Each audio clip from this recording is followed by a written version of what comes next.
2011-22, kelas A3 semester 1, dengan dosen pengampu Jumliati Lambayang SPD MPD. Baiklah, di sini saya akan membahas materi tentang pengaruh pola makan tidak teratur remaja terhadap penyakit MAH atau gastritis.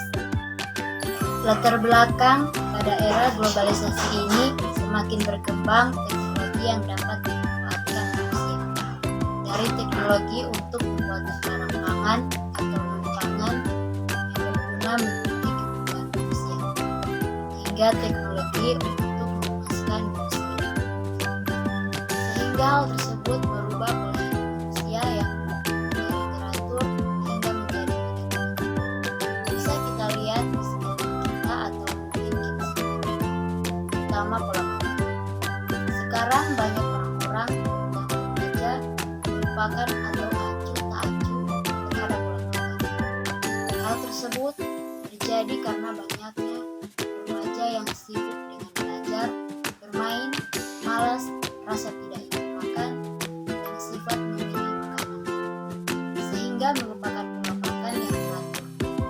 Dan dari pola makan yang tidak teratur tersebut, sebagian remaja memiliki penyakit pencernaan seperti MAH atau gastritis, atau bahkan bisa memiliki penyakit parah, namun akan terlihat saat sudah berusia lanjut.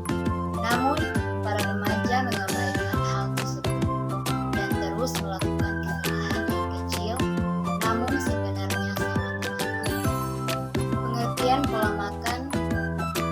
Pola makan adalah cara yang ditiru seseorang atau sekelompok untuk memilih makanan dan mengkonsumsinya sebagai reaksi terhadap pengaruh fisiologis, psikologis, budaya, dan sosial.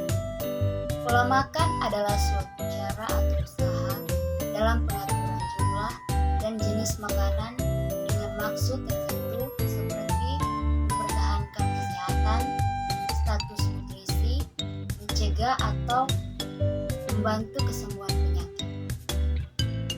Pola makan adalah berbagai informasi yang memberikan gambaran mengenai macam dan jumlah bahan makanan yang dimakan setiap hari oleh satu orang dan merupakan ciri khas untuk suatu kelompok masyarakat tertentu.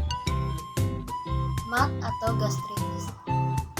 Gastritis atau lebih dikenal sebagai MAH berasal dari bahasa Yunani yaitu gastro, yang berarti perut atau lambung, dan itis yang berarti inflamasi peradangan.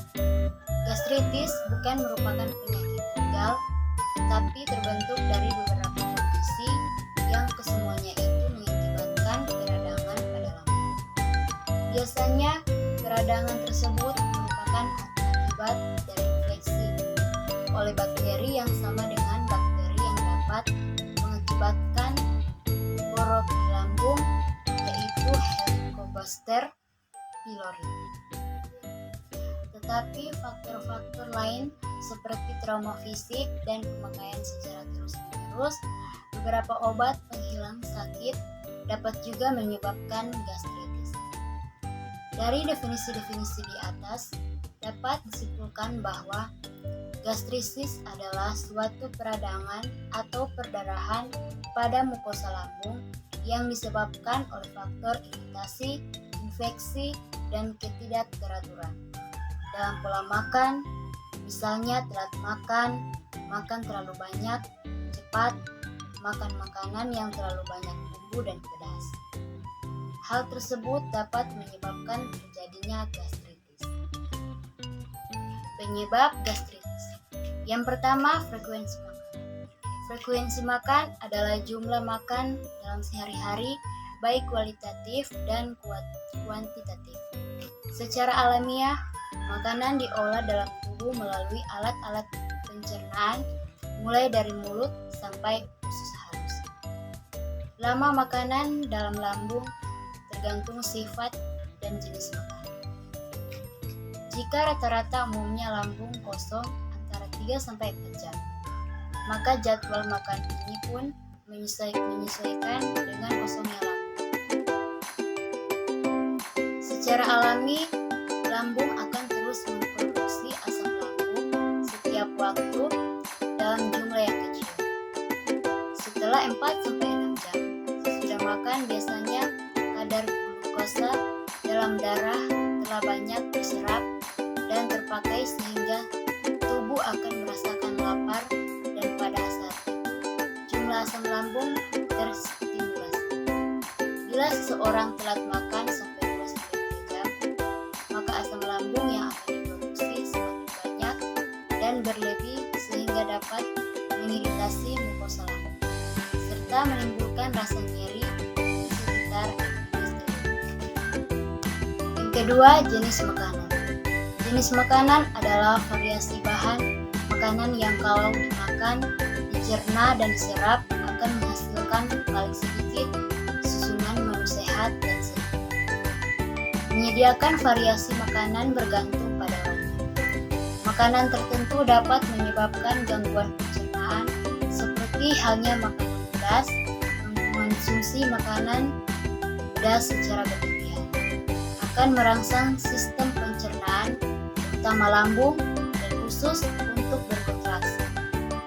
Hal ini akan menyebabkan rasa panas dan nyeri di ulu hati yang disertai dengan mual dan muntah. Gejala tersebut membuat penderita makin berkurang nafsu makannya.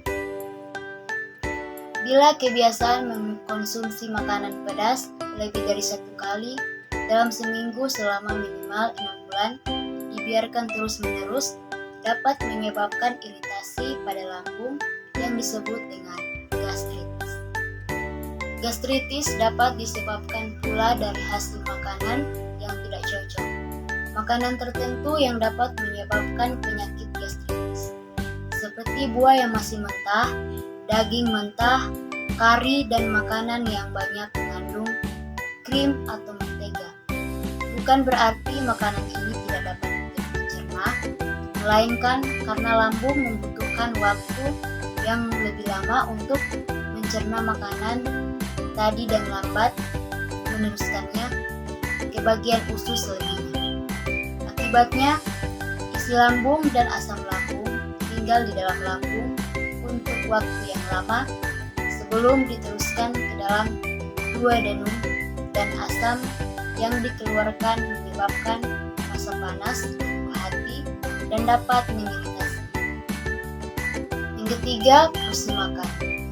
Porsi atau jumlah merupakan suatu ukuran maupun takaran makanan yang dikonsumsi pada tiap kali makan. Setiap orang harus makan makanan dalam jumlah benar sebagai bahan bakar untuk semua kebutuhan. Jika konsumsi makanan berlebihan, kelebihannya akan disimpan di dalam tubuh dan menyebabkan obesitas atau kegemukan. Selain itu, makanan dalam porsi besar dapat menyebabkan reflux isi lambung yang ada, akhirnya membuat kekuatan dinding lambung menurun. Kondisi seperti ini dapat menimbulkan peradangan atau luka pada lambung.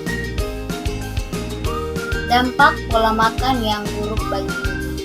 Yang pertama, makan tidak teratur.